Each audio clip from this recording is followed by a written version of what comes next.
Hi friends, welcome to Flavours of Tamilnadu. இன்னைக்கு நம்ம சாஃப்டான தேங்காய் பர்ஃபி ரொம்பவே சூப்பரா எப்படி பண்றதுன்னு பார்க்கலாம்.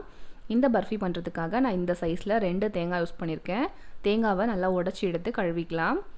கழுவிட்டு இத துருவி எடுத்துக்கணும்.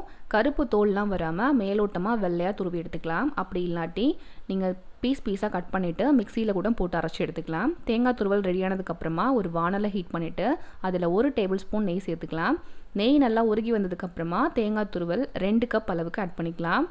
நான் 2 தேங்காயில இருந்து துருவன துருவல் மொத்தம் எனக்கு 2 கப் கிடைச்சிருக்கு.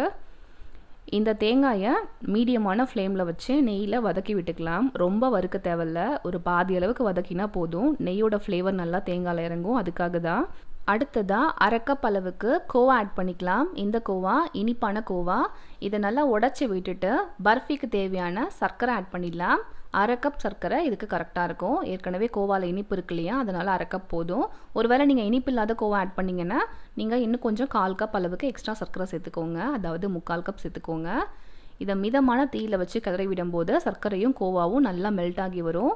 ஃப்ளேவருக்காக கொஞ்சமாக ஏலக்காய் பொடி ஆட் பண்ணிடலாம். ஃப்ளேமை நல்லா குறைச்சி வச்சு கிளறி விடுங்க, நல்லா மெல்ட் ஆகணும்.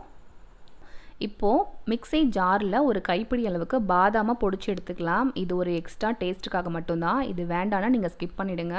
பாதாமை இந்த மாதிரி பவுடர் பண்ணி ஆட் பண்ணுறதுக்கு பதிலாக நீங்கள் சின்ன சின்ன பீஸாக கட் பண்ணி கூட சேர்த்துக்கலாம், அதுவுமே ரொம்ப நல்லாயிருக்கும். பாதாமுக்கு பதிலாக முந்திரி பருப்பு, பிஸ்தா இது கூட ஆட் பண்ணிக்கலாம். வால்நட் அந்தளவுக்கு செட் ஆகாது தேங்காய் பர்ஃபிக்கு. நல்லா திக்காக வரணும். அதுக்குள்ளே நம்ம எந்த பாத்திரத்தில் பர்ஃபியாக கட் பண்ண போகிறோமோ அதில் நெய் தடவி வச்சிடலாம். இது அப்படியே இருக்கட்டும். அடிக்கடி தேங்காய் பர்ஃபியை கிளறி விடுங்க, இல்லைனா அடி பிடிக்க ஆரம்பிச்சிடும். சர்க்கரை பாகு நல்லா முத்தி வரும்போது கோயா கூட சேர்ந்து அடி லேயர் லைட்டாக ப்ரௌனாக மாற ஆரம்பிக்கும். அந்த மாதிரி ப்ரௌனாக மாற ஆரம்பிக்கும் போது ஸ்டவ் ஆஃப் பண்ணிவிடுங்க. பாருங்கள், நான் அடி லேயரை திருப்பி விடும்போது ப்ரௌனாக உங்களுக்கு தெரியுதா? அந்த ஸ்டேஜ் வரும்போது ஸ்டவ் ஆஃப் பண்ணிவிடுங்க. இதுக்கு மேலே விட்டிங்கன்னா உங்களோட தேங்காய் பர்ஃபி நல்லா ப்ரௌன் ஆகிடும், தீஞ்சு போயிடும். இப்போ நம்ம நெய் தடவி வச்சு அந்த கப்பில் இந்த பர்ஃபியை மாற்றிடலாம். நல்லா லெவல் பண்ணி விடுங்க. இது சாஃப்டான பர்ஃபின்றதுனால லெவல் பண்ண கொஞ்சம் பிசுன்னு இருக்கும். மேலே கொஞ்சமாக நெய் சேர்த்துட்டு அதுக்கப்புறமா லெவல் பண்ணி விடுங்க. நல்லா ஈவனாக ஸ்ப்ரெட் பண்ணி விட்டு இந்த மாதிரி தட்டி விடுங்க. அப்போ தான் பீஸ் போடும்போது நமக்கு பர்ஃபெக்டான பீஸ் கிடைக்கும். தட்டி விடாமல் அப்படியே சாஃப்டாக விட்டுட்டோம் அப்படின்னா நமக்கு பர்ஃபெக்டான பீஸ் கிடைக்காது. இது ஒரு 5 மணி நேரத்துக்கு நல்லா செட் ஆகட்டும். கோயா செட் ஆக டைம் எடுத்துக்கும். இப்போ 5 மணி நேரத்துக்கு அப்புறமா பீஸ் போடுங்க, அதுக்கு முன்னாடியே போட வேண்டாம். நார்மலான தேங்காய் பர்ஃபியில் நம்ம சூடாக இருக்கும்போதே பீஸ் போட்டு விட்டுறணும். ஆனால் கோயா சேர்த்து செய்யும்போது நல்லா அந்த கோவா செட் ஆனதுக்கு அப்புறமா தான் பீஸ் போடணும்.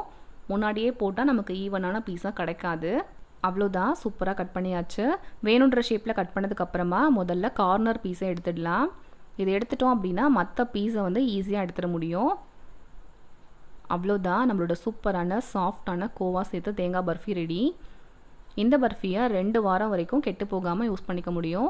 நார்மலான தேங்காய் பர்ஃபினா 1 மாதம் வரைக்கும் கெட்டு போகாது. இதில் கோவா இருக்கு இல்லையா, அது மட்டும் இல்லாமல் தேங்காவை நம்ம பாதி அளவு தான் வதக்கியிருக்கோம். அதனால மேக்ஸிமம் 2 வாரம் தான் நல்லாயிருக்கும். ஃப்ரிட்ஜில் ஸ்டோர் பண்ணிக்கிட்டோன்னா 1 மாதம் வரைக்கும் கெட்டு போகாமல் ஸ்டோர் பண்ணிக்கலாம். இன்னுமே நீங்கள் சின்ன சின்ன பீஸாக கட் பண்ணிக்கோங்க. இன்றைக்கி நான் பெரிய பெரிய பீஸாக கட் பண்ணியிருக்கேன். அவ்வளோதான், சாஃப்டான கோவா சேர்த்த தேங்காய் பர்ஃபி ரெடி.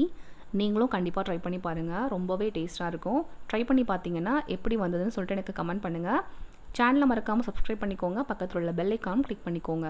அப்போ தான் அடுத்தடுத்து போடுற வீடியோஸ் உங்களுக்கு நோட்டிஃபிகேஷனில் வரும். தேங்க்யூ ஃபார் வாட்சிங். பாய், டேக் கேர்.